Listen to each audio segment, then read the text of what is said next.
volte con la mano, facendo come se si muovesse un grilletto, egli al mio indirizzo manifestava la volontà di uccidermi rispetto a quel che aveva puntualmente ed espressamente dichiarato su mia precisa domanda se intendesse eseguire l'operazione personalmente, ovvero mandando ad altri. Questo è un altro particolare che a me interessa che sia documentato, perché sia prova nel procedimento penale che andrò ad intentare nei confronti del signor Abbatino. Allora, in sintesi, al di là delle osservazioni e delle iniziative che potranno prendere verbale ora per allora rispetto agli accadimenti che ho indicato e che la Corte stessa può essere testimone relativamente alla loro verificazione, e appunto che il pubblico ministero sia così cortese da mettere a disposizione mia una relazione di servizio, non so che cosa si fa in questi casi, da cui risulti quel che è accaduto. Altrimenti, laddove da parte del pubblico ministero si dovesse dire che non sia in grado di poter fare una certificazione di questo genere, dovrò avvalermi della prova testimoniale come di consueto. Grazie. Per quello che riguarda le iniziative, l'avvocato Taormina sa bene che quando viene commesso un reato in udienza, non la Corte ma il pubblico ministero procede a norma di legge disponendo l'arresto Abbatino. Ci sono registrazioni. Per quello che ha detto l'avvocato Naso ci sono registrazioni e si può dare atto ampiamente che è stato riferito sul gesto preciso che avrebbe fatto. La Corte non lo ha visto perché evidentemente era andato fuori, ma l'avvocato Naso ha detto di questo fatto e gli avvocati presenti hanno assentito, e quindi penso che sia un fatto pacifico, perché non voglio neanche pensare che siano stati riferiti episodi non... Sul fatto dell'uscita dal paravento e della intenzione del collaborante di cercare e andare verso l'avvocato Taormina, anche di questo credo che sia dato atto nel verbale d'udienza, sia pure in forma riassuntiva, nonché del fatto che non sia avvenuto nulla per sono intervenuti, o comunque di questi fatti senza dubbio non c'è nessun problema. Sono avvenuti, quelli che sono venuti davanti alla Corte sono o per quello che la Corte ha visto o per quello che la Corte ha sentito, la registrazione, non mi sembra che ci siano problemi. Iniziative, ripeto, di carattere penale, ai sensi del 476, spettano solamente al pubblico ministero, non alla Corte d'Assise. Prego.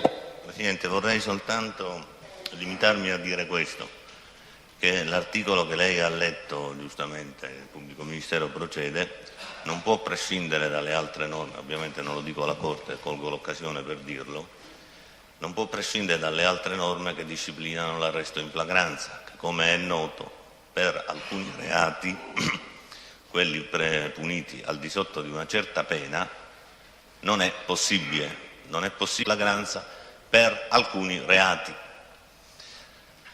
Secondo, altre iniziative quale il giudizio immediato e quale il giudizio per direttissima, è sufficiente andare a leggere quelle 4 o 5 norme del codice per sapere che nel caso che si è verificato, nel deplorevolissimo caso che si è verificato l'altro giorno, non era consentito procedere né per direttissima né tantomeno con giudizio immediato, che si applica ad altri fattispecie. Quindi le uniche iniziative che potevano essere prese dal pubblico ministero sono quelle che il pubblico ministero, se ha ritenuto o non ha ritenuto di prendere, non deve pubblicamente manifestare. E da più volte è stato, siccome ci sono stati dei richiami di posizione contro o per stigmatizzare l'episodio, e ho finito, ricordo che da questo banco il pubblico ministero ha espresso le sue valutazioni perché in quel momento era pertinente, oltre che doveroso, esprimerle, ma che pubbliche prese di posizioni, annunci o preannunci di esercizio o meno di azione penale, come impropriamente si dice, o comunque di attività giudiziaria, non è consentita farlo al pubblico ministero, anche per disposizioni, per suggerimenti che sono anche di recente stati reiterati. Quest'ufficio non ha mai, né suggerimenti ministeriali ovviamente secondo quello che è giusto, penali e cose del genere, non c'era motivo, non sarebbe stato corretto, non sarebbe stato deontologicamente corretto derogare a questa linea per un caso specifico. Questo è quanto avevo da dire. Bene. Grazie Presidente, grazie. Andiamo allora con i testimoni. Sentiamo questo test lesario. Verità morale giuridica che assumo con la mia deposizione. Mi impegno a dire tutta la verità e non nascondere nulla di quanto è a mia conoscenza. Dica che si impegna a dire la verità. Mi impegno a dire la verità. Dica il suo nome, cognome. Vincenzo Tesario. Dove è nato? A Barletta, 11.6.33. Già adesso? Io sono il direttore generale della Banca d'Italia. Ecco, lo è sempre stato all'Ispettorato della Banca d'Italia da quanto tempo? No, io all'Ispettorato Centrale della Banca d'Italia sono stato dal 1968 al 1983. Ecco. Senta, lei nella sua qualità ha effettuato o ha concorso con altri colleghi a effettuare un'ispezione sull'Italcasse? Sì, io ero il capo del gruppo ispettivo che eseguì gli accertamenti presso l'Italcasse. In che periodo questo è avvenuto, se lo ricorda? Agosto 77, marzo o primi di aprile del 78.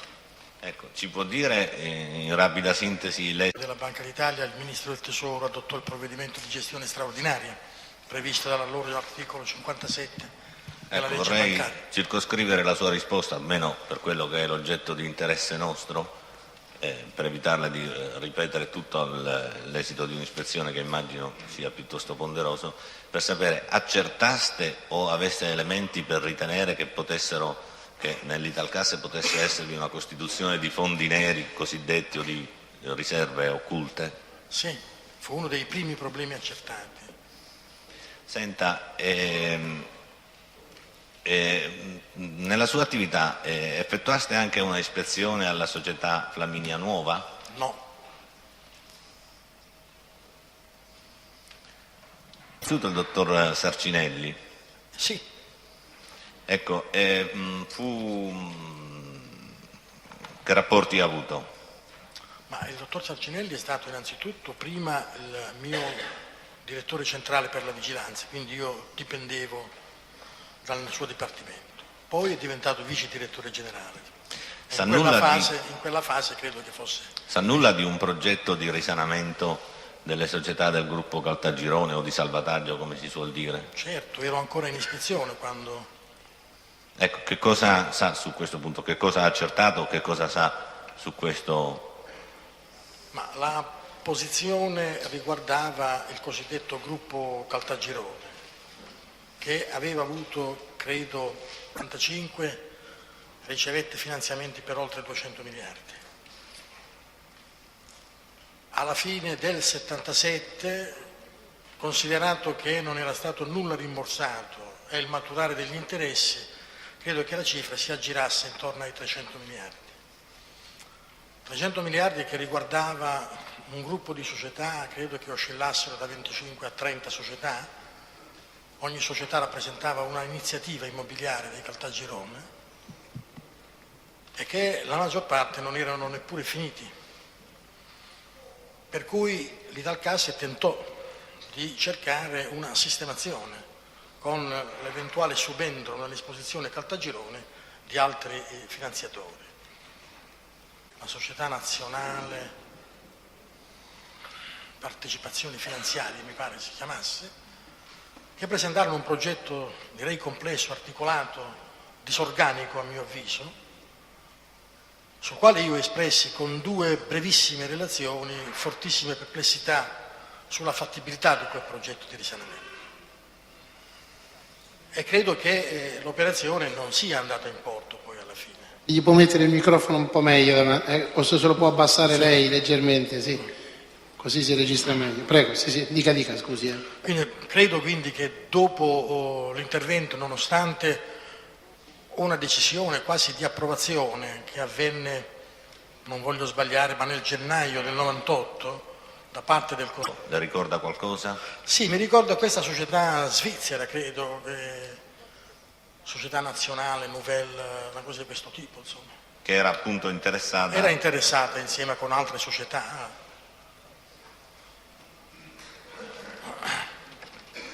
Scusi, il legame tra questa società e lei Ravello, ce lo spiega? Tra quali società? Voglio dire, questa società svizzera era controllata da lei Ravello? Credo di sì, perché lui si presentava, mi pare, come amministratore delegato o presidente, non lo so adesso, non ricordo bene. Insomma. Prima precisazione. Poi vorrei che fosse mostrato... Anche perché, mi scusi, la documentazione prodotta in quel momento, devo dire che era una documentazione veramente arida, priva di contenuti documentali. La produzione del pubblico ministero al numero 76, sotto il titolo Documentazione trasmessa dalla Banca d'Italia. Se nessuna delle parti è in contrario, mostrerei la copia del PM. Vedere se il documento... se si tratta delle relazioni redatte a cura del test. Sono atti del fascicolo del dibattimento al numero 76 delle produzioni del PM. Prego.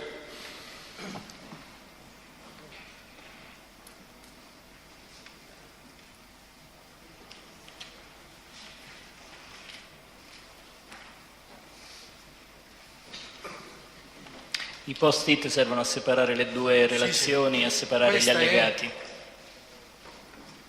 Sì, questa è quella finale. Sì.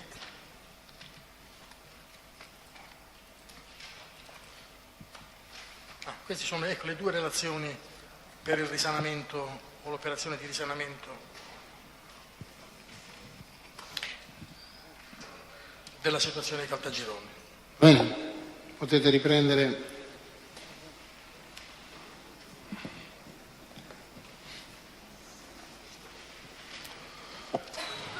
Vorrei chiederle ancora, dopo la stesura di questa relazione e la consegna, le sono risultati elementi per i quali qualcuna di queste conclusioni o qualche punto di questa analisi si è rivelata poi inesatta, sbagliata? O tutto è rimasto come era, in sostanza, rispetto alla situazione? Amministrativi della banca, in particolare al governatore.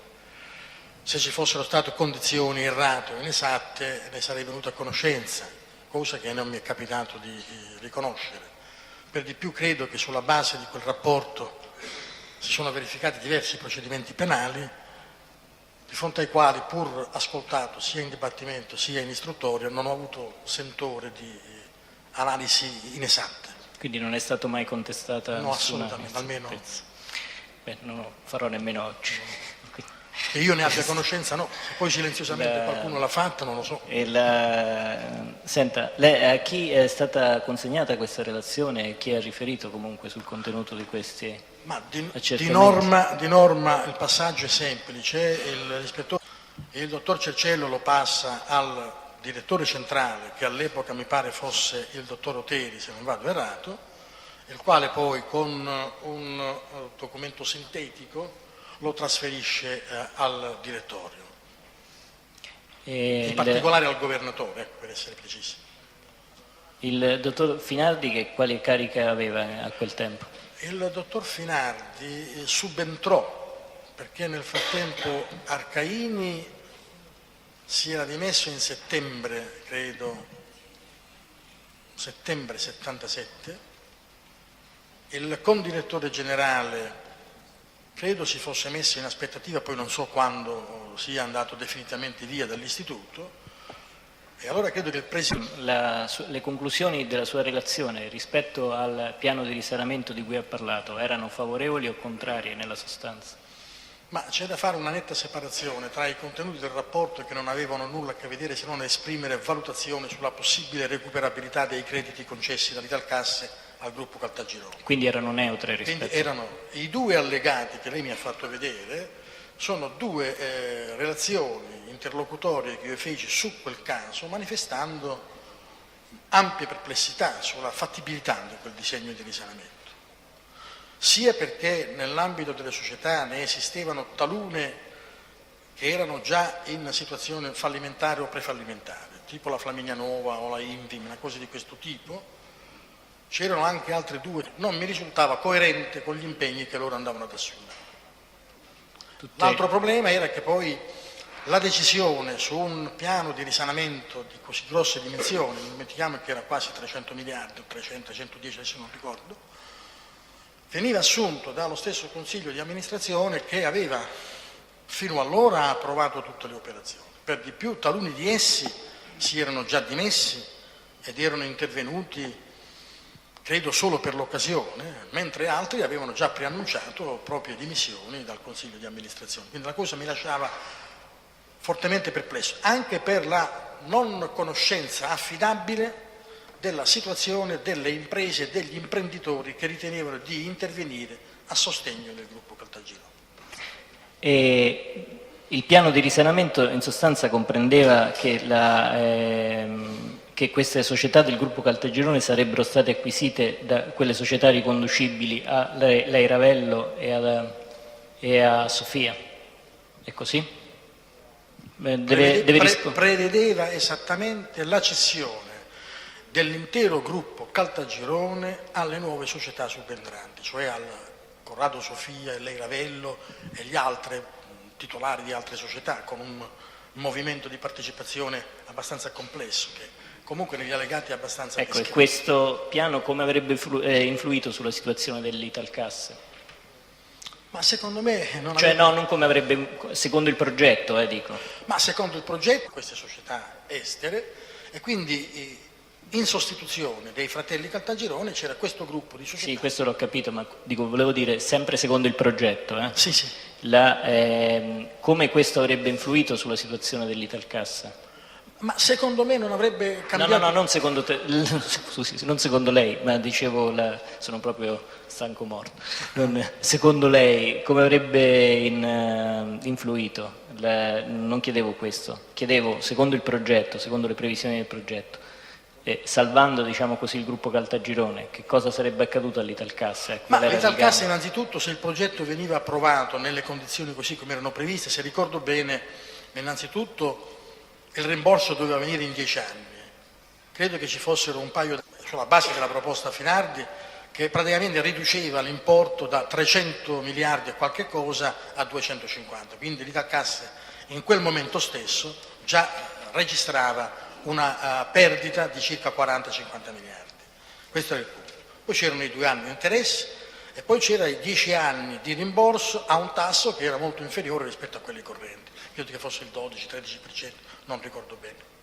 Bene, questo che ci ha detto è importante. Io volevo dire un'altra cosa, ma comunque forse mi ha risposto in parte. Volevo dire, nella sostanza, il gruppo Caltagirone aveva un'esposizione nei confronti di Italcassa. L'aveva, ma se... Ecco, questo è una cosa molto semplice. L'esposizione di Caltagirone, come ho detto prima, aveva raggiunto la cifra di circa 300 miliardi. Quindi, e questa veniva completamente... Consultazione. Lei ci ha già parlato dei fondi neri che avevate rilevato. Ecco, anzitutto come venivano formati questi fondi neri? Ma guardi, ci vorrebbe una... Meglio riserve occulte, insomma, brevemente il meccanismo. Sono grossi racconti, in buona sostanza loro dirottavano utili da conto economico a riserve interne, quindi in un conto transitorio, creditori diversi, eccetera. Per non farlo emergere in sede di bilancio facevano delle operazioni viaggianti con rapporti interbanca con banche corrispondenti che poi richiamavano i primi dell'anno successivo, di modo che la partita rimaneva con il controllo esterno ed esporre anche dati di situazioni non veritiere, quantomeno non veritiere. E quindi questa era la modalità di costituire in buona misura. C'era anche una modalità legata alla contabilizzazione di obbligazioni Enel? Sì. Adesso stavo lentamente arrivando. Questa è una fase. L'altra fase era l'incasso di cedole su titoli di proprietà che rappresentavano anch'essi riserve interne, ma che non erano evidenziati nelle attività patrimoniali dell'istituto, ma nei conti d'ordine cosiddetti. Quando incassavano questi utili, invece di andare al conto economico, venivano accantonati quindi in questa miriade di conti diversi che loro gestivano in questa maniera. Poi ci fu una tecnica venuta fuori per caso, secondo me non avente titolo.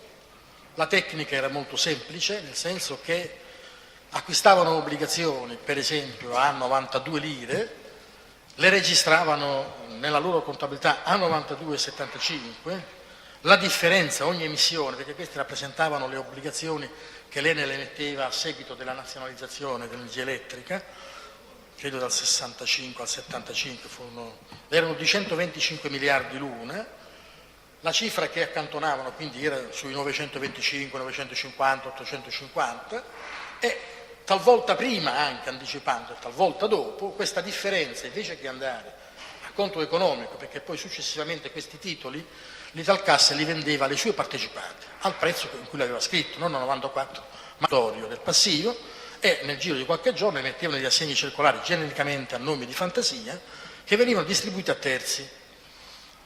Io di queste operazioni, che erano diverse, ne ho esaminato credo 3 di tipologie diverse ma con lo stesso effetto come contabilizzazione.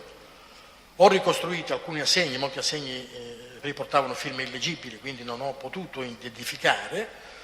C'era una parte che andava ai diversi partiti politici, a delle agenzie pubblicitarie, eccetera, e ad altri personaggi. Allo stesso Arcaini andavano delle somme di questo tipo, molto spesso anche per gratifiche a dipendenti o per omaggi agli amministratori, eccetera. Quindi questa era la tecnica.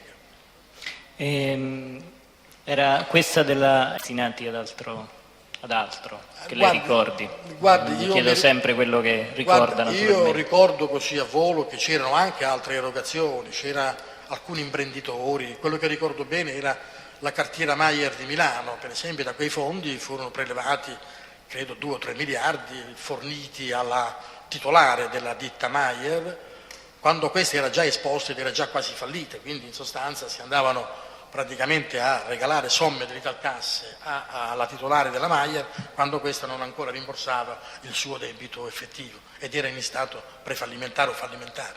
Faccio questo esempio, ma ce n'erano altri piccoli casi. Sulla destinazione di questi assegni, per quanto da lei accertato ovviamente, a partiti politici o a personaggi politici? Ricordo solo i partiti. I partiti erano Partito Socialista, Partito Socialdemocratico, Partito Repubblicano e Democrazia Cristiana.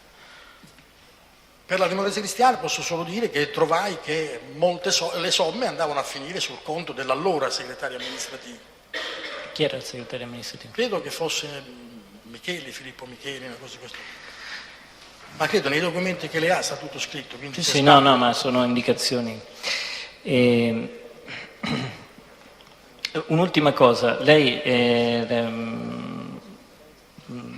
mi scuso se ha già risposto, le ho chiesto qual era l'atteggiamento del dottor Finardi rispetto al piano di risanamento, lei l'ha saputo? Era molto favorevole, secondo una sua valutazione.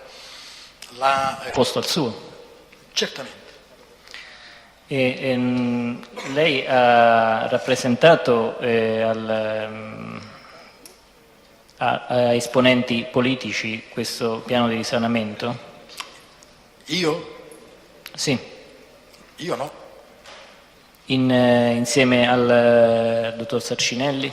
Ah, ecco, benissimo. No, il dottor Sarcinelli era stato convocato dall'allora Ministro del Tesoro, che voleva alcuni riferimenti sull'andamento dell'istituto, in particolare anche sull'andamento di questa posizione, che era una delle più elevate nell'ambito del gruppo. Quindi io accompagnai il dottor Sarcinelli dall'allora Ministro del Tesoro per spiegare qual era la situazione. Ad ascoltare i riferimenti che gli venivano forniti sull'andamento della situazione. Era il Ministro Stammati? Sì, era Stammati, sì. Vorrei sapere, al di fuori di prese di posizione pubbliche, diciamo in sedi parlamentari, sedi di partito, interviste a giornali e televisioni, le risultano prese di posizione di esponenti politici in favore o contro il piano di risanamento? Che io sappia no. Le risultano pressioni fatte da uomini politici su qualcuna delle persone interessate a queste determinazioni? Sinceramente non lo so. Va bene, grazie. Non ho altre domande. La parte civile, prego. Solo 2 domande. Lei ha detto che il dottor Finardi in ordine... Ma il dottor Finardi conosceva il suo parere negativo? Ma il dottor Finardi non poteva conoscere il mio parere negativo. So solo che a un suo collaboratore che ritornava da una riunione con altre banche per tentare questo tipo di soluzione, io rappresentai le mie fortissime perplessità, dimostrando come il piano finanziario in sé presentava delle grosse lacune. E quindi devo pensare che la persona indicata abbia riferito al dottor Finardi. risulta che il dottor Finardi riferì in Consiglio in ordine al parere della vigilanza sul piano di risanamento? Beh, non della vigilanza, mi fu riferito verbalmente, adesso non ricordo, capo del gruppo ispettivo esprimeva parere positivo sul Era piano, lei il che capo del ero servizio io, ispettivo. E cosa che non corrispondente al vero affatto. quindi è stato riferito che il dottor Finardi disse qualcosa che era l'opposto di quello che era e che poteva favorire una decisione favorevole all'accoglimento di quel piano di risanamento. Senta, lei prima ha detto grosso modo il dottor Finardi come venne eletto direttore generale, ma le risulta che la sua nomina fosse stata ottenuta anche grazie all'appoggio di qualche partito, di qualche uomo politico? Ma io non so, io Beh, le chiedo se lo risulta. con molta sincerità no, a me non risulta, insomma. Mi si è presentato come nuovo direttore generale, ne ho preso atto. Fatti? Sì. Dottore Desario, quando vi siete recati dal Ministro Stammati, voi avete già evidenziato queste perplessità di cui lei ha parlato oggi, oppure vi siete limitati a riferire la situazione quella che era e non avete manifestato nessuna perplessità? Guardi, io non lo ricordo. E allora io le Con leggo... molta franchezza non lo ricordo per un motivo molto semplice, perché non ricordo la data esatta in cui io sono andato insieme col dottor Sarcinelli dal Ministro Stammati. Mentre dei miei allegati si possono ricavare, almeno dai documenti che ho visto poco fa, le date in cui li ho presentati, perché ci sono delle date molto puntuali, non so se l'incontro con il Ministro Stammati è venuto prima o dopo. È chiaro che la mia formazione mentale non sono in grado di esprimere opinioni. Sì, siccome mi interessa arrivare a questa precisazione e lei non dà una data, io innanzitutto le leggo una dichiarazione sua del 28 maggio 93, in cui lei precisa, e la parte scritta a penna quindi viene abbastanza difficile leggerla. Comunque, il Ministro si limitò ad ascoltarmi. Se non ricordo male, non avevamo ancora completato le valutazioni, quindi non vi fu manifestazione da parte nostra delle perplessità che poi emersero. Lei mi conferma questa precedente dichiarazione? Quello che ha detto. Sì, Presidente, volevo la conferma che in quella sede... È quello che ho detto poco fa. Non ricordavo esattamente quello, ma l'ho detto. Senta, a proposito del direttore generale Finardi, lei ha fatto riferimento al fatto che aveva un parere opposto al suo. Lei conosce le ragioni sulle quali si fondava questo tipo di valutazione e di parere del dottore Finardi? Credo che quali non avevano bene intestati propri e quindi erano praticamente come nulla. Secondo lui i patrimoni delle imprese intervenienti potevano avere un valore tale che aumentava le garanzie dell'Italgas. Secondo me queste garanzie, dall'analisi di quelle poche carte che io ho avuto in mano, non esistevano neanche in quel caso. Lei, rispondendo alle domande del pubblico ministero, ha detto che non le risultano pressioni in quel contesto da parte di uomini politici, quindi la mia domanda un po' è superata. Comunque, per precisione, le risulta una qualche pressione fatta dal senatore Andreotti perché si assumesse un atteggiamento morbido nei confronti delle posizioni debitorie di questi gruppi? Guardi, io rispondo di me e rispondo negativamente. La ringrazio. Non ho mai avuto pressioni da nessun politico, in particolare da Andreotti, su questa vicenda. Ho esaurito, Presidente. La difesa Vitalo... Ah, nessuna domanda, avevo capito una domanda. La difesa Badalamenti? Nessuna domanda. La difesa La Barbera? Nessuna domanda. Il pubblico ministero? No, solo una precisazione, perché in teoria avrei dovuto pormi alla domanda ultima fatta dall'avvocato, perché si trattava, se avesse detto direttamente le ragioni che aveva Finardi. Le ragioni del dottor Finardi, le ragioni per le quali era favorevole, contrariamente alle sue valutazioni al piano di risanamento, sono le ragioni che il dottor Finardi ha avuto modo di manifestare, di esprimere, ovviamente. A me? Sì. No, io ho preso atto della sua documentazione che esibì al Consiglio quando approvò. Quindi le valutazioni del dottor Finardi lei le ricava da questa... Sì. Non le venne espresse in altro modo? No. Senta, dalla lettura delle sentenze che hanno riguardato la vicenda Italgas, emerge, per quello che può avere rilevanza in questo processo, anche un credito notevole, mi pare che si parli di 209 miliardi anche in questo caso, o la somma è analoga, erogato dalla Italgas alla SIR di Rovelli. Lei ricorda qualcosa di preciso al riguardo? Ma no, nulla di preciso, ricordo quello che avveniva in tutte le erogazioni del credito. Purtroppo la tecnica di erogazione del credito dell'Italcasse, nella quale io ho trovato una fortissima, difficile individuare nelle loro valutazioni una capacità di valutare il merito di credito dei singoli creditori. Molto spesso le relazioni erano molto sintetiche, molto brevi, fatte al Consiglio, e quindi si prendeva atto. Per di più, per il caso Rovelli, ricordo che Rovelli non esibiva neppure situazioni ufficiali, esibiva dei foglietti in cui lui autonomamente descriveva la sua situazione patrimoniale, sulla base di quella la Giunta o il Consiglio erogava il credito. Era un fatto generale però nella visione del credito, un fatto organizzativo molto... Un'ultima, questa è una curiosità. Questa ispezione alla Italcasse seguiva, cioè le ispezioni alla Italcasse seguivano un andamento ciclico o quella come ciclo di ispezioni, oppure era normale? No, devo riferire una cosa. Fino a tutti gli anni 60 l'attività di vigilanza si svolgeva essenzialmente sulle banche medio-piccole. Motivo era che le banche di grosse dimensioni avevano al loro interno una organizzazione e un autocontrollo che dava quindi tranquillità sul piano della stabilità, sul piano dell'efficienza. Agli inizi degli anni 70 il governatore Carli e gli altri membri del territorio decisero invece di avere una visione complessiva del sistema e quindi di completare con un giro di ispezione tutto il settore creditizio. Italcasse e Mediobanca sono 3 ispezioni le prime e quindi completammo il giro in quella circostanza che poi abbiamo continuato. Sempre l'ultima curiosità, ma i risultati delle ispezioni in queste altre grandi banche hanno dato risultati così disastrosi come per la Italcasse o avevano un andamento più regolare? Il Banco di Sicilia aveva qualche difficoltà all'epoca, nel 76, ma non nelle dimensioni dell'Italcasse. L'Italcasse effettivamente, come ho detto prima, questo caos contabile, amministrativo e organizzativo veramente credo che impedisse anche a loro stesso di rendersi conto di dove andavano a parare.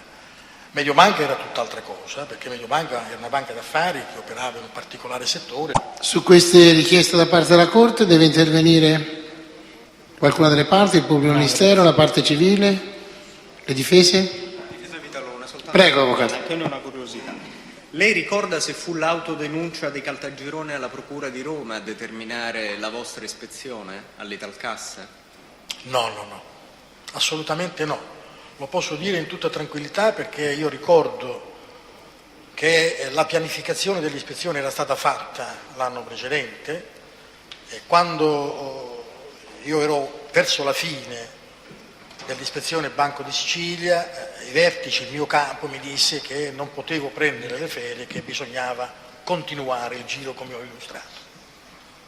La nostra ispezione credo che sia iniziata e non credo che in quel momento c'era un'autodenuncia dei Caltagironi, non lo so. La denuncia è certamente del 77, adesso non ricordo in che data. Nel corso dell'ispezione ebbe conoscenza dell'esistenza di questa denuncia o no? No. D'accordo. Altri interventi? Allora possiamo licenziare il test, grazie. Molte grazie. Sì. Buonasera. Chiamiamo pubblico ministero a Dario oppure Ciarrapico? A Dario. Sentiamo il test a Dario allora.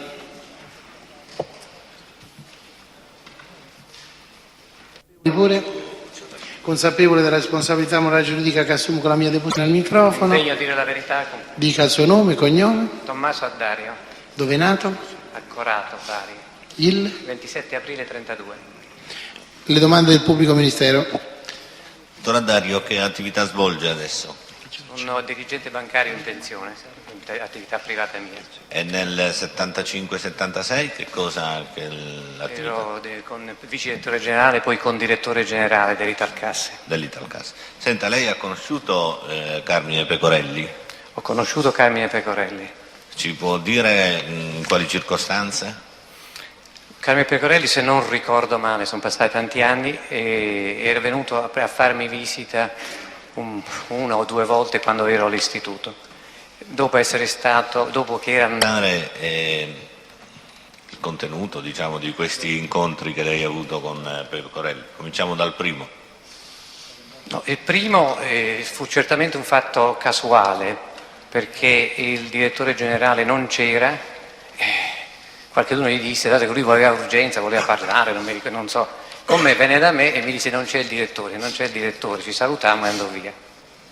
Ecco, questo in che periodo era, se lo può ricordare? Se no... Con molta fatica, l'ottobre sarà stato 75, 76, posso sbagliare però. Sì, no, invece almeno, perlomeno coincide con quello che aveva dichiarato prima, quindi 75-76, fine 75-76 aveva detto.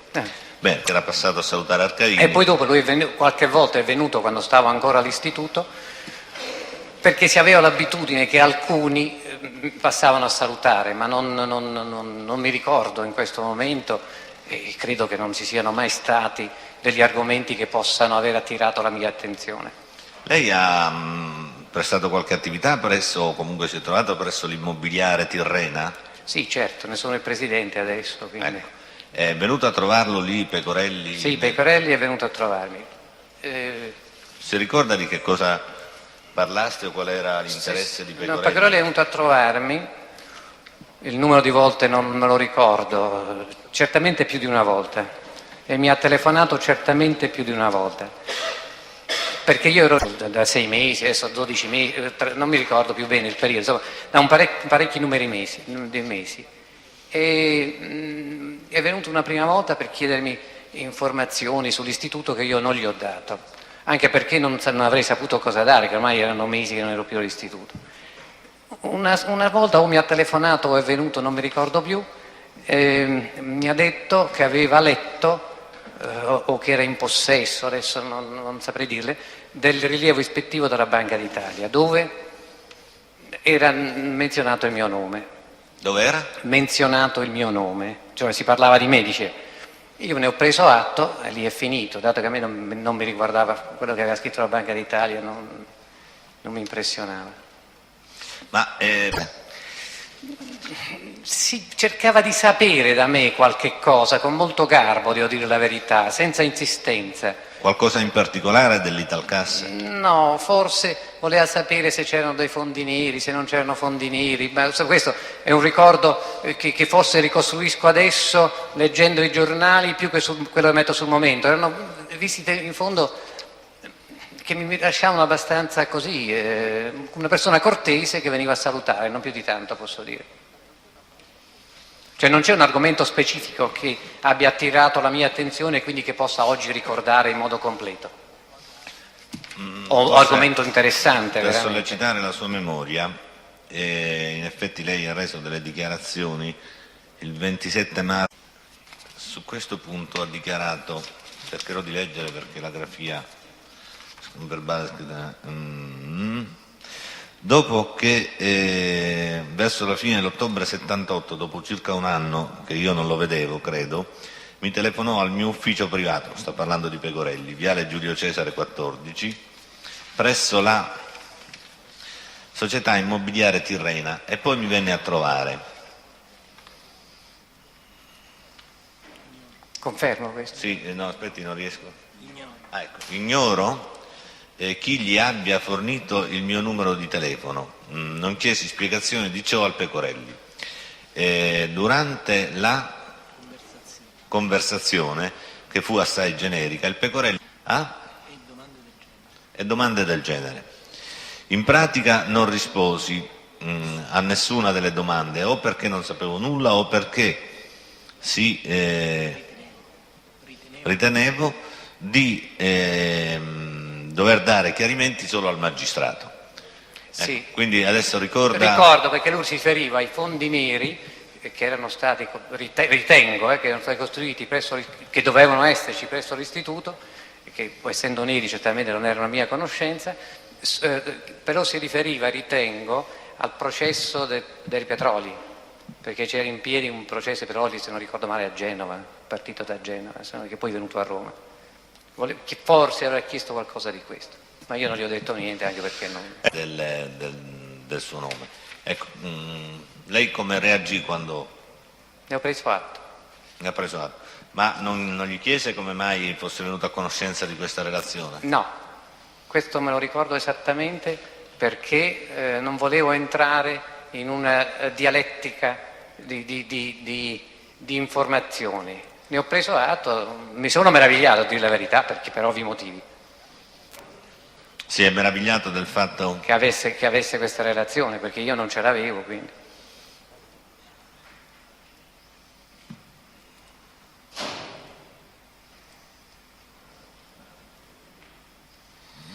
Bene.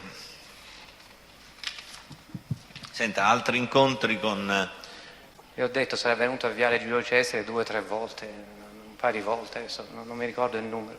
Non era una frequentazione di tutti i giorni, insomma, sarà venuto 2 volte, 3 volte.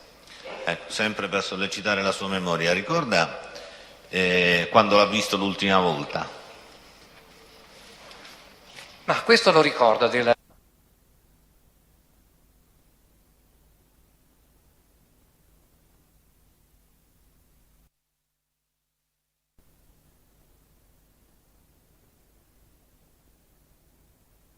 Poterlo ricordare perché mi ha colpito come fatto emotivo. Pochi giorni, adesso quanti, ammazzato. Ecco, ricorda il contenuto di questo incontro, di che cosa parlaste, l'occasione, il motivo di questo incontro? No, l'occasione nessuna, perché ripeto quello che ho detto prima, che era soltanto delle visite che mi faceva, probabilmente perché voleva da me ragionare sui Talcasse, cosa che io non ho favorito mai. Non ci fu un argomento specifico, proprio non... Leggo sempre dal verbale che ho citato prima. Ho rivisto il Pecorelli per l'ultima volta ai primi di marzo.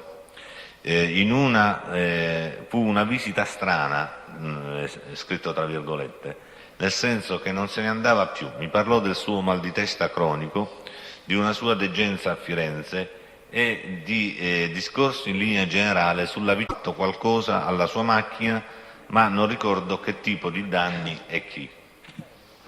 Sì, confermo, perché se l'ho detto, confermo, però corrisponde esattamente al ricordo che ho, cioè discorsi generici che non avevano sollecitato la mia attenzione. Però ricorda che parlava ancora dell'Italcasse. Sì, perché ovviamente era l'unico argomento che ci poteva unire, insomma. Sì, io ho 2 sole precisazioni. Chiedo poi il Primo, primo incontro del 75-76, abbiamo detto un altro nell'ottobre 78, sì, in Viale Giulio Cesare. Questo ottobre 78, c'è stato poi, ha detto, un incontro successivo, quindi è collocato tra ottobre 78 e sicuramente marzo 79, sì, perché certo. è l'ultima volta. Ecco. Non sa adesso collocarlo con esattezza, No, ovviamente. onestamente non potrei. Vorrei solo dirle, lei Pecorelli disse di essere in possesso di questa relazione. Lei vide questa relazione nelle mani di Pecorelli? No. Ebbe però una qualche prova o una dimostrazione che Pecorelli avesse veramente la disponibilità o avesse avuto la disponibilità di questa relazione? Cioè mi resi conto che Pecorelli avesse questa relazione perché mi disse alcuni episodi, non dico episodi, alcuni avvenimenti aziendali dove io avevo fatto, a cui avevo preso parte io. Insomma. Di aneddoti che lo riguardavano, ma siamo lì, anzi siamo proprio sullo stesso punto. Ecco, questi aneddoti, questi episodi risultavano dalla relazione, quindi erano cose... Sì, non mi domandi che quali sono, perché erano fatti, non so, uno ha partecipato a una riunione piuttosto che a un'altra. Ecco. Quindi Pecorelli lo sapeva, certo. Queste cose erano nella relazione e Pecorelli le disse... Cioè, ebbi la sensazione che questa relazione effettivamente l'avesse letta o ce l'avesse. No, a parte la sensazione, però questi episodi che lui certo, raccontava erano da questi spunti episodici. Perdoni. Prego. Comunque gli episodi che lui raccontava, o gli aneddoti, chiamiamoli come vogliamo, erano esatti e risultavano dalla relazione. Sì, se l'ho detto è così. Ecco. E la relazione ispettiva della Banca d'Italia era un documento pubblico?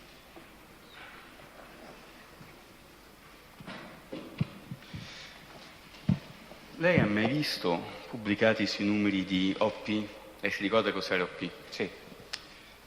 Le lettere firmate apparentemente da Arcaini Giuseppe? Non me lo ricordo.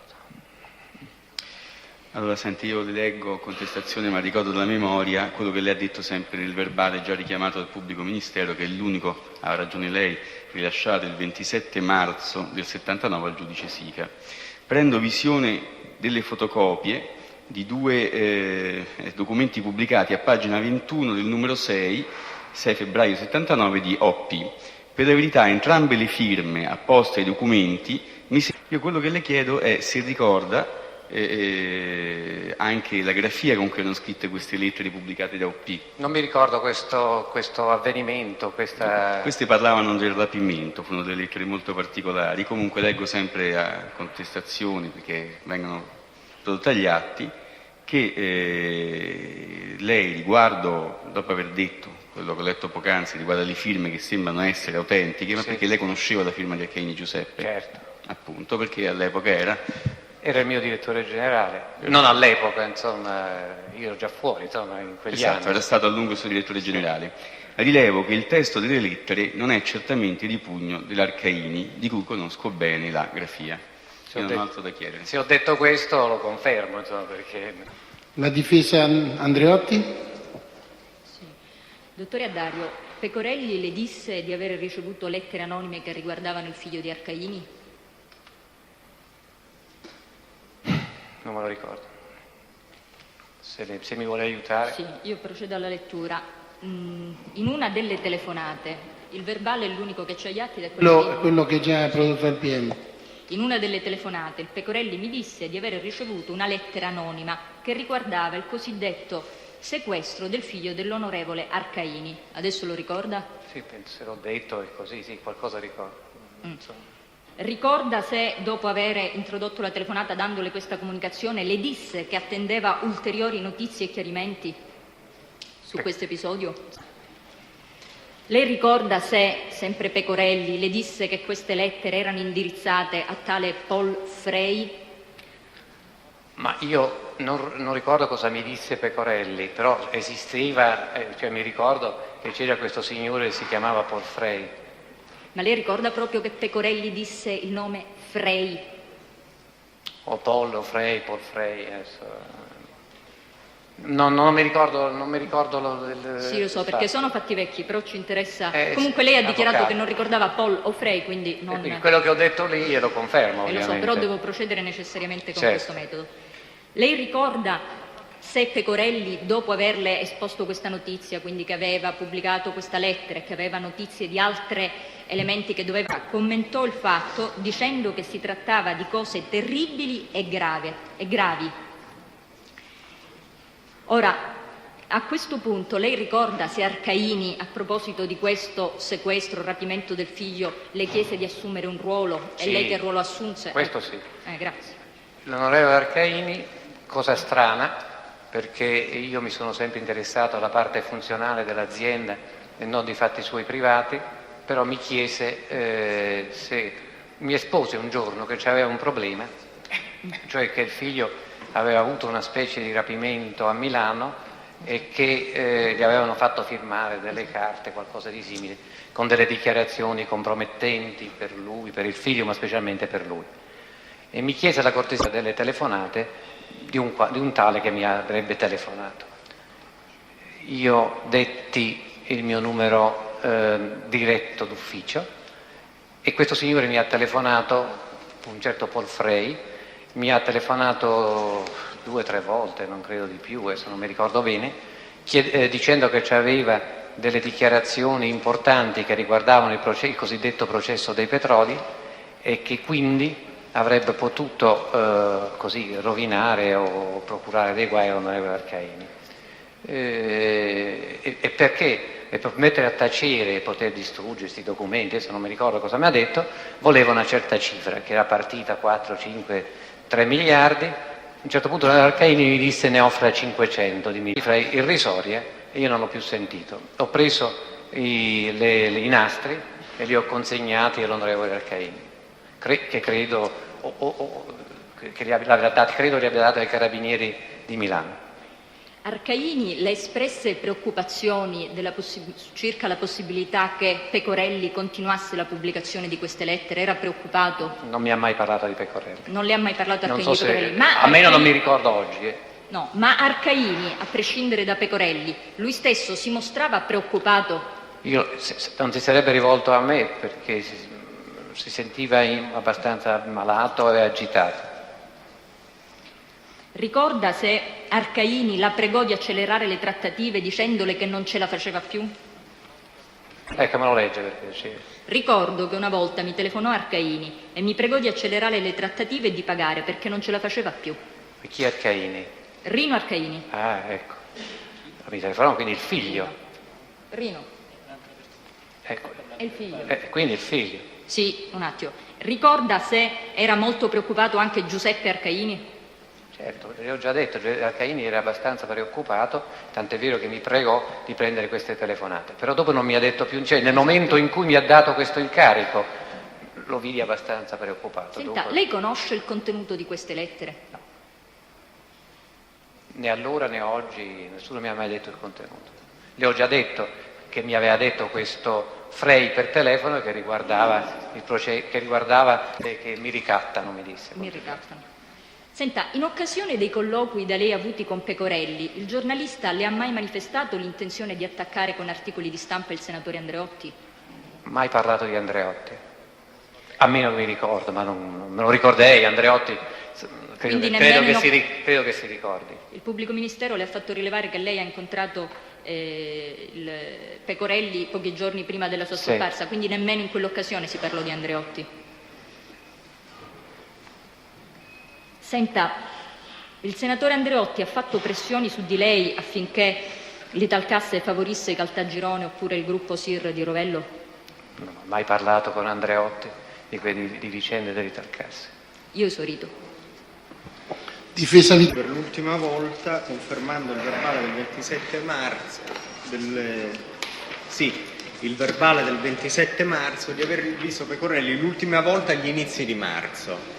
Ecco, io la pregherei adesso di collocare nel tempo rispetto a questa data, quella del primi del mese di marzo, 1° marzo, il colloquio che lei ebbe in questa data poco significativo perché a stare al verbale lei sostanzialmente ricevette da Pecorelli delle confidenze in relazione al suo stato di salute, a una degenza a Firenze e a delle preoccupazioni però per danni che avrebbe subito all'autovettura. Ecco, rispetto a questa data del 1° marzo e a questo colloquio che dobbiamo ritenere non significativo, almeno stando alle sue dichiarazioni, anni prima addirittura.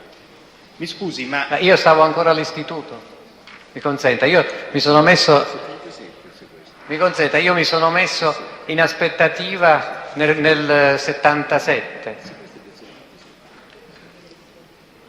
Scusi, ma lei non ha detto poco fa, confermando anche il verbale, che parlò con Pecorelli, che fu Pecorelli a parlarle di questo sequestro del figlio di Arcaini, dicendo che aveva ricevuto delle lettere e che ne avrebbe ricevute delle altre? Ecco, dico, questo colloquio quando avvenne rispetto al 1° di marzo? Non mi ricordo questo, se fosse... Certamente è avvenuto in epoca successiva ai fatti che io... Riceve da Pecorelli questa confidenza, lei già è a conoscenza proprio per il ruolo che lei ha svolto nella trattativa di tutto ritengo il di fatto. sì, ritengo di sì. Ecco, quindi, ma lei ebbe mai modo di vedere la copertina che Pecorelli stampò su OP relativamente a questo sequestro? No, non l'ho mai vista, l'ho vista in tempi recenti ripubblicata, insomma. Ma quindi Pecorelli, quando Pecorelli parlò con lei di questo rapimento e di queste lettere che riceveva, lei ricorda se per caso Pecorelli le sottopose una copertina o se la copertina ancora non era stata stampata? No, non mi ha sottoposto mai alcun documento. Senta, perché lei come considerò questo sequestro di Arcaini? Un fatto grave, anche lei lo trovò? Questa si richiede una... Io ero interessato... Io non l'ho valutato... No, il PM ha detto una cosa diversa. Allora, comunque... Senta, io allora preciso in questo senso la mia domanda. Quando Pecorelli ritornò con lei sull'argomento del sequestro di Arcaini, lei esternò al Pecorelli qualcosa in relazione a questo sequestro? Niente. Niente. Ne ho preso atto e basta. Ecco, io allora le leggo che lei dissi che della cosa, cioè del rapimento, avevo sentito parlare, ma che non mi sembrava una cosa tanto drammatica. Ecco, può chiarirmi questa dichiarazione che lei ha reso? Guardi, io non mi ricordo cosa ho detto al Pecorelli e né cosa ho detto al dottor Sica quando mi ha interrogato, lei me lo sta dicendo, quindi lo confermo. Però le confermo il mio modo di pensare, cioè io non avevo, Arcaini mi ha detto prenda queste telefonate, ho preso queste telefonate, non sono entrato in merito. Ho capito, però voglio dire, quando lei a Pecorelli dà questa risposta, lei proprio per il fatto che era stato incaricato da tempo da Arcaini di fare da tramite sostanzialmente con questo signor Polfrey, sapeva invece che Arcaini era grandemente preoccupato, e Arcaini alla data in cui Pecorelli pubblica l'articolo, Arcaini padre era vivo? Penso di sì. Penso di sì, non mi ricordo quando è morto Arcaini. Non ho altre domande. Sì, scusi Presidente, due sole domande. Dottor Addario, lei ricorda se nel periodo in cui lei ricevette le telefonate Arcaini acquistò un'autovettura blindata? L'istituto acquista. È vero che in quel periodo l'Arcaini acquistò una 132 blindata? Sì, vedi, mi ricordo che fu comprata questa vettura, non mi ricordo quando. Domanda, lei ha conoscenza di incontri tra Arcaini Rino, l'avvocato Caito, l'avvocato Scarabelli e Pecorelli proprio in relazione alla vicenda Polfrey? Non so assolutamente niente. Grazie. La difesa di Badalamenti? Nessuna domanda, grazie. La difesa di La Barbera? Nessuna domanda. E il pubblico ministero? No, grazie Presidente. Il test... È vero, ho saltato l'avvocato Naso che si è defilato. Ho capito che oggi lei non mi vuol far fare domande, ne prendo atto e sto zitto. Mi scusi avvocato Naso, tra quelli di oggi è l'unico test che ha indicato come test diretto anche dalla difesa Vitalone. Vi riservate?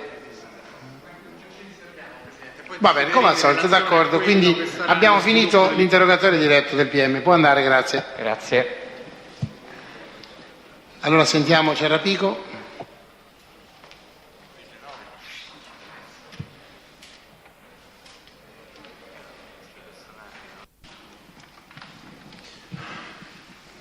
Signor Ciarrapico, lei ha conosciuto Carmine Pecorelli?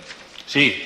Ci può dire quando, in che circostanze? Chi gliel'ha presentato? Me lo presentò l'onorevole Evangelisti alla fine dell'estate del 1900. Avevo, come ho ancora, uno stabilimento poligrafico vicino a Cassino e il dottor Pecorelli era interessato a valutare alternativamente un diverso stampatore di quello che aveva in quel momento per la sua rivista, possibilmente per realizzare delle economie sui costi di stampa e anche della carta. Senta, l'onorevole Evangelisti, quando le presentò Pecorelli, le disse qualcosa, cioè, come si suol dire? Che Pecorelli era un suo amico, che Pecorelli era una persona che gli interessava e che avrebbe avuto piacere se io avessi trovato modo di favorirlo nella sua necessità di economizzare la sua attività editoriale. Bene. Senta, lei ha avuto poi occasioni di rivedere Pecorelli successivamente? Sopralluoghi presso lo stabilimento poligrafico per valutare le offerte, le analisi di costi che noi avevamo fatto. Senta, questo rapporto tra lei e tra la sua attività e il Pecorelli andò a buon fine? Cioè Fu rapidissimo perché credo che ci fu un misunderstanding reciproco tra Pecorelli ed Evangelisti. Scusi, non ho sentito. Un misunderstanding. Scusi, non avevo sentito. Perché Pecorelli riteneva che Evangelisti tutto sommato avrebbe pagato lui o in tutto o in parte le fatture di un unico numero poi che stampammo. Evangelisti invece forse gliel'aveva lasciato intendere, ma in effetti aveva scarsa intenzione di pagarlo. Conoscevo un po' le abitudini di Evangelisti, che erano un po' così salottiere. Quando stampammo il primo numero, venne il dottor Pecorelli, ne prese un certo numero di copie, il primo numero presso di me, un certo numero di copie, poi alla fine mi convinse a consegnare il numero, ma il numero non mi fu saldato e mi rivolsi ai Evangelisti dicendo: guarda, l'impressione del dottor Pecorelli pensa che provvederai ai tuoi. Evangelisti no, ma io non intendevo solo favorirlo con un minor costo, col che sospesi la composizione del secondo numero, che rimase così presso la mia tipografia. Non so dove lo stamparono dopo.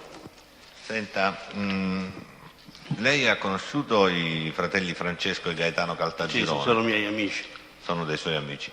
Ricorda come li ha conosciuti, chi glieli ha presentati? Sì, li ho conosciuti nel 1979. L'avvocato Maurizio Di Pietro-Paolo. A chi fu offerta? Non abbiamo...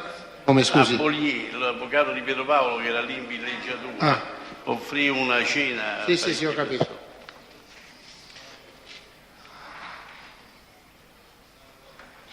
Senta, ancora un'ultima cosa. Lei ha conosciuto il dottor Vitalone, il dottor Claudio Vitalone? Come no? Ci può dire quando, in quali circostanze? Il dottor Vitalone l'ho conosciuto quando è entrato in politica presso l'onorevole Andreotti, frequentava lo studio dell'onorevole Andreotti e poi fu eletto senatore nel collegio di Frosinone, dove io avevo la maggior parte delle mie attività imprenditoriali. Quindi lei lo ha conosciuto dopo la sua... Presso lo studio dell'onorevole Andreotti, io conosco l'onorevole Andreotti dal 1954, ma non avevo avuto motivi di frequentazione particolari se non dopo, quando la sua attività politica si spostò verso Frosinone. Ho capito.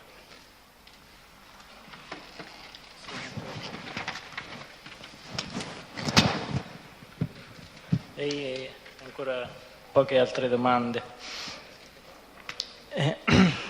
Senta, lei conosce la Edinadis? Sì, era una delle mie società, era la società con la quale editavo e amministravo e distribuivo il Secolo d'Italia, dal momento che ritornò ad essere segretario del Movimento Sociale Italiano, l'onorevole Giorgio Almirante. Comunque sia una società editoriale. Ecco, lei ha conosciuto una persona di nome Piero Carlotti? No, me l'hanno già chiesto in un interrogatorio della DIA, è un nome che non riesco assolutamente a identificare. Ecco, ricorda perché nel corso di questo interrogatorio le fecero questo nome? Perché avevano un assegno della Edinadis, intestato alla Edinadis, che mi dissero che proveniva da un conto dell'ingegner Rovelli e avevano già accertato che questo assegno alla Edinadis era stato effettivamente negoziato dalla Edinadis su un conto su cui esercitava la sua attività amministrativa la società Edinadis. Ecco, in effetti si tratta di questo assegno Banca Popolare di Milano numero... Un assegno di 10 milioni, mi dissero, sì, me lo fecero anche vedere.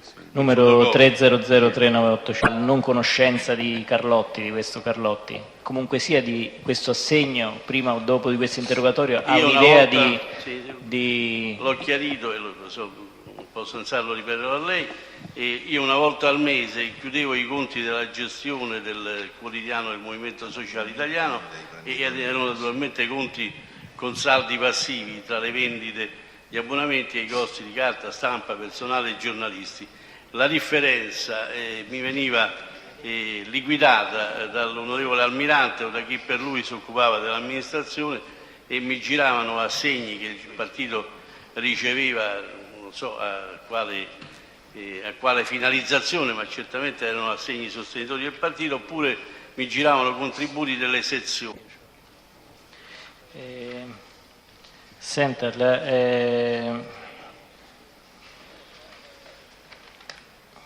cosa sa lei dei rapporti tra l'onorevole Andreotti e il dottor Vitalone o l'onorevole Vitalone? Sa se si conoscono? Senz'altro si conoscevano, senz'altro si frequentavano, senz'altro erano amici, come io sono diventato amico del senatore Vitalone in occasione della sua frequentazione con l'onorevole Andreotti. Da quanto tempo che lei ricordi si frequentano, si conoscono? Il dottor Vitalone non glielo saprei dire perché è al di fuori delle mie conoscenze dirette. Certamente sono rapporti che attorno al 73-74 esistevano.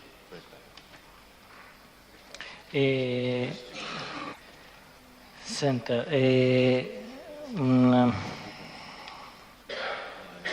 un'ultima cosa. Lei ha conosciuto un giornalista il cui cognome era Salomone? Era il capo cronista del Tempo a Roma della cronaca giudiziaria. Era una persona con cui avevo un rapporto di cordialità e di amicizia che avevamo allacciato ancora prima perché militava nel Movimento Sociale Italiano e io ancora prima di lui militavo nel Movimento Sociale Italiano, quindi avevo avuto occasione anche di incontrarlo in quell'ambiente. Lei sa se il dottor Vitalone e il giornalista Salomone si conoscessero? Questo non glielo so dire. Grazie. Suo padre? Defunto, sì. Ecco, perché risulterebbe, le leggo quello che risulta da questa scheda, il 21 maggio 76 la società Operazioni Porto Torres ha emesso l'assegno bancario. Scusi, un documento acquisito al fascicolo del dibattimento? Sì, fa parte del fascicolo delle indagini, che numero? Del dibattimento del pubblico ministero. Comunque, uno degli assegni... E il numero lo può precisare, per favore? Il numero è 1600 dell'assegno... No, il numero del documento. Il numero del documento è pagina 0838. Adesso verifichiamo se agli atti del dibattimento... 2 minuti, diciamo... Comunque, l'oggetto della domanda è questo. Uno degli assegni di cui all'elenco 32,7 i lire 10 milioni a nome di Blasi Antonio è stato versato il 21/6/76 sul conto corrente 562,03 aperto a nome del Ciarrapico Aminta, suppongo, presso la Cassa del Risparmio di Roma, da tale Filipponi Gina, via Colonna numero 40, non meglio identificata. No, Filipponi Gina è una signora che oggi ha 94 anni, che è la sorella di mia madre. Questa cosa mi ha sempre incuriosito moltissimo. Mio padre è morto nell'85, ma mio padre dal 72 in poi, dopo 4 infarti, svolgeva un'attività di pure consulenze legali, quindi non si occupava di politica come non se ne era mai occupato se non dalla sua giovinezza, e né aveva frequentazioni politiche. A quanto ammonta l'assegno? L'assegno, ma dopo il 72 aveva lasciato la professione. Senta, è documento 98 degli atti del dibattimento. Potremmo anche rispondere alla domanda, adesso abbiamo fatto degli accertamenti. Si tratta di documenti prodotti durante la relazione preliminare del pubblico ministero al numero 100, sono allegati all'informativa DIA del 12 maggio del 95. Ecco, senta, signor Ciarrapico, Ferré Nicola. Come? Ferré Nicola. Mai sentito. Ecco, perché stessa situazione degli assegni suddetti, sempre di questa tranche di assegni, quello contraddistinto dal numero 356.710 di lire 10 milioni a nome di Ferré Nicola è stato versato. Abbiamo appreso. Mia zia allora faceva un po' il lavoro di segreteria per mio padre per quella minima attività professionale che ancora svolgeva come avvocato. Ho capito. Non ho altre domande, grazie. Da parte Dunque, lei ha detto di aver pubblicato un numero della rivista OP che venne distribuito? Questo non lo so. Cioè, intendo dire, lei lo consegnò comunque. Lo consegnò all'editore. E si ricorda l'anno? 1979.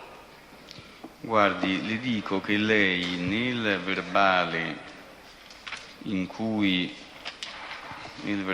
subito di quando, il 27 maggio del 1993, lei ha dichiarato: ho conosciuto Mino Pecorelli, salto un pezzo che non ci riguarda, accettai di incontrare Pecorelli, tanto più che in quel periodo avevo ripreso i miei rapporti con la DC e stampava a Cassino tutto il materiale di propaganda della SPES.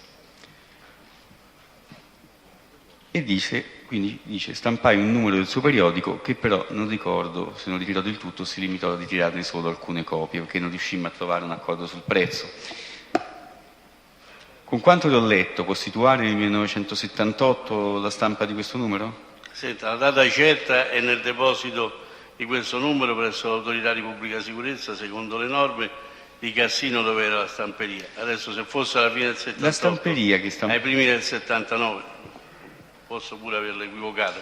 Ho Certamente capito. fu alla fine del 78 o ai primi. Comporre un altro numero, e quel numero poi non ebbe corso perché non fu regolato amministrativamente, oppure in parte, certamente non saldato il primo numero stampato presso di noi.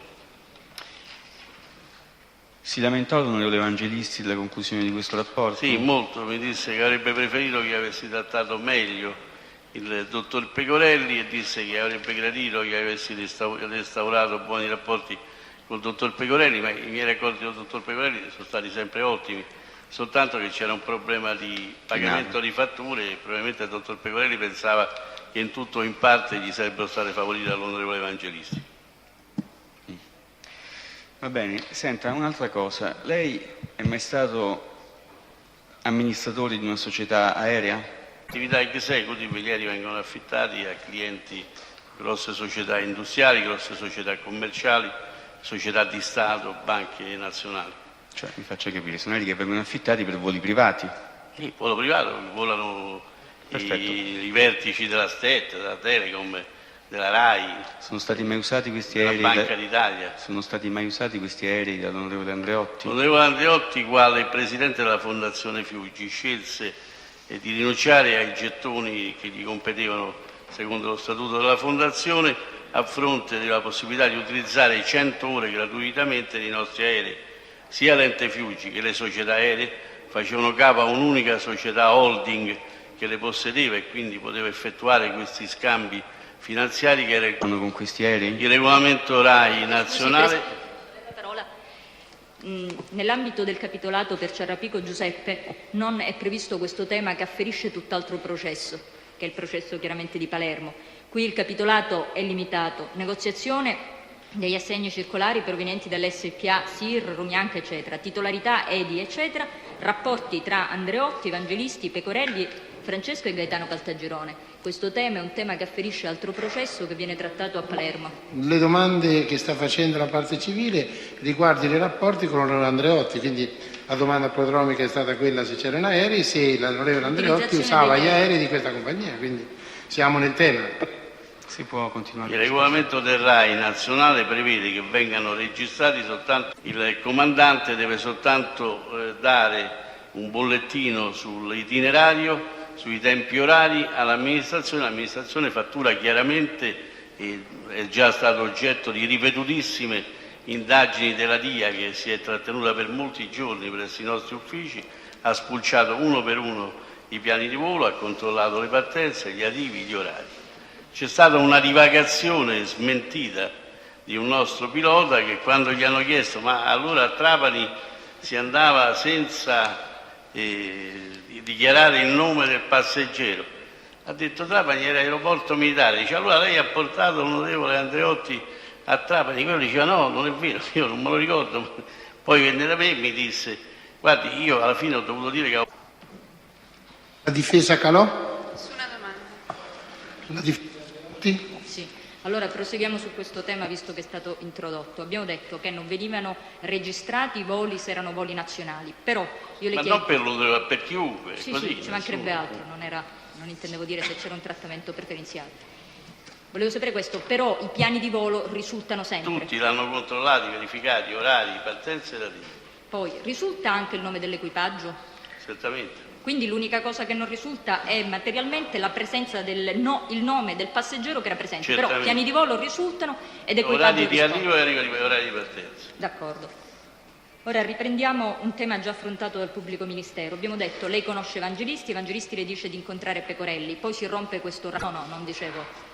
Ora le chiedo, successivamente a questa risoluzione del rapporto commerciale, Evangelisti le ha chiesto di nuovo di riprendere i rapporti con Pecorelli? No, i rapporti commerciali no, ma ha detto che gradiva che ripristinassimo e mantenessimo un rapporto di cordialità, considerando che io ero amico di Evangelisti, avevo conosciuto Pecorelli, Evangelisti era amico di Pecorelli, quindi... Le chiese di mantenere... Sì, ci siamo visti col dottor Pecorelli dopo una sera all'Aris Bar, mi sembra, e parlammo di un'iniziativa che aveva in mente il dottor Pecorelli, che sembrava interessante, per la quale poi fissammo degli appuntamenti che poi non furono mantenuti e poi a marzo, aprile mi sembra che successe. Marzo, sì. Lei ha detto di avere frequentato la segreteria dell'onorevole Andreotti. Da sempre. Lei ha mai visto in questa segreteria i cugini Ignazio? Non ne ha mai sentito parlare? No, ma sempre c'è stata molta curiosità questa questione dei fratelli Salvo, perché credo di aver conosciuto quasi tutti quelli che hanno frequentato l'onorevole Andreotti negli ultimi anni e non ho mai visto i fratelli Salvo, ne ho mai sentito parlare dei fratelli Salvo. Lei ha accompagnato una volta l'onorevole Andreotti dal Sarto Litrico? No, una volta, parecchie volte. Parecchie volte. In quell'occasione lei non ha visto i Salvo? I Salvo, da Litrico? No. Grazie, Esorito. La difesa Vitalone, grazie. Nessuna domanda, Presidente. Volevo soltanto ricordare a me stesso, con il solito scopo, che il capitolato di prova del dottor Ciarrapico non prevedeva i rapporti tra Andreotti e Vitalone, i rapporti tra Ciarrapico e Vitalone. Abbiamo consentito. Comunque I rapporti Vitalone e Andreotti non c'erano nel capitolo. Ma scusi, la domanda che aveva fatto la parte civile riguardava i rapporti di Ciarrapico con Andreotti. Il Ministero.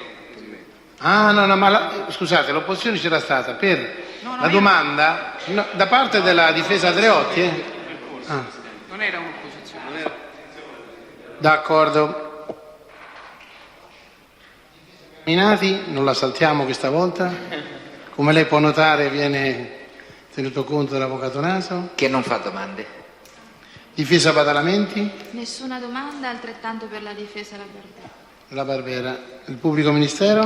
Una sola. Lei ha detto che Pecorelli si aspettava una cosa del genere. se fosse una commedia degli equivoci. L'onorevole Evangelisti sperava che forse io rinunciassi a una parte della fattura, ma io non potevo permettere.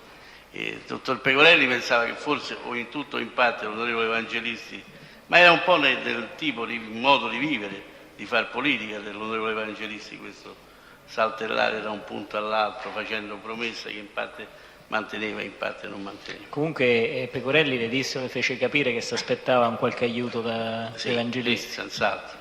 Aiuto che non c'è stato poi. Per quello che fu la rivista, credo che l'unico per quanto ne sa lei, danneggiato del rapporto fui io, che non fui saldato della fattura. Per quanto ne sa lei, perché poi si arrivano ricevetti soldi, semmai un non acconto. Ecco, ma di questi fatti fatto presso il mio stabilimento tra la fine del 78 e i primi del 79. Va bene, grazie. Altre domande? Ecco, un attimo soltanto che vogliamo controllare una cosa per un'eventuale domanda da parte della Corte.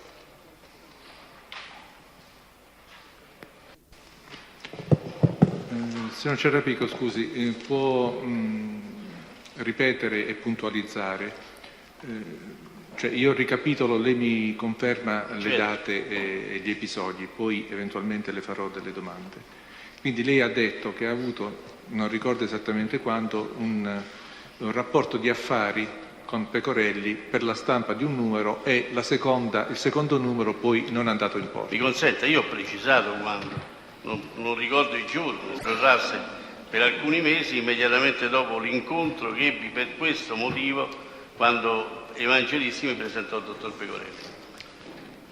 Dopo questo incontro lei ha detto che rapporti commerciali non ne ha più avuti, però ha continuato ad avere rapporti con Pecorelli. Ho continuato, credo che in tutto io l'abbia visto 4, 5, 6 volte in tutta la mia vita. Ha accennato anche, se può poi puntualizzare l'epoca, ad una iniziativa che voleva fare il Pecorelli, poi non è andata in porto. Fu un'idea che Pecorelli mi espresse quando ci rincontrammo dopo la vicenda della mancata prosecuzione della stampa del giornale all'Aris Bar una sera, oggi è Porta Portese e molti altri, e in questo inserire una pagina di attualità, di cronaca, riuscendo ad ottenere il risultato di una massima diffusione e di un minimo costo. Senta, lei può, noto nelle agende di Pecorelli che sono segnati alcune date di incontri con lei.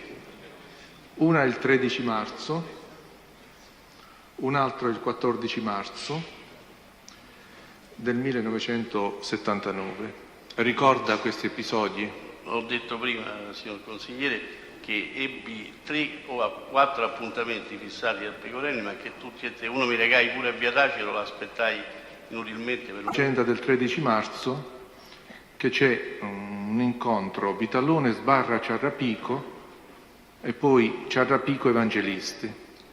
Io certamente non vidi più Evangelisti. Io non so se questo nome Vitalone si riferisca al senatore Vitalone o a un altro fratello. Comunque, Vitalone. Con Vitalone io non vidi mai con Vitalone e Pecorelli. Non ho mai visto.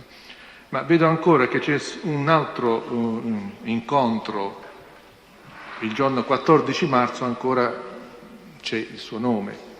Io l'ho detto prima, signor consigliere, che ebbi 3 appuntamenti o 4 appuntamenti e 3 furono saltati. Uno all'ufficio di Via Daci, dovevo aspettare invano un'ora.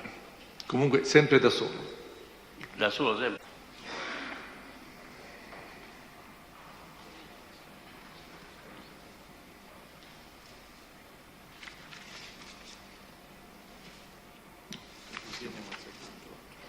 Sì. Va bene, grazie. Su queste richieste che ha fatto la Corte deve intervenire qualcuno, il pubblico ministero? No, grazie. Parte civile? No. Difesa Calò? Difesa Andreotti? Difesa Vitalone?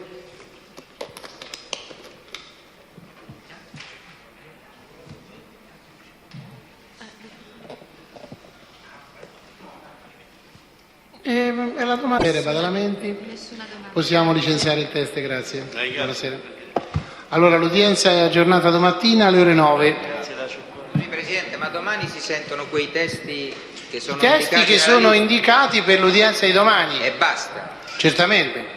Poi domattina dovremmo avere comunicazione da parte dell'ufficiale sanitario delle condizioni di Radaelli e decideremo domattina, quando avremo queste comunicazioni, se e come sentirlo, e vedremo. Abbiamo 2 giorni a disposizione, a marzo ancora, per i quali i giorni mi sembra che il PM non abbia fissato, ancora non abbia chiamato i testi, quindi domani decidiamo. Prego.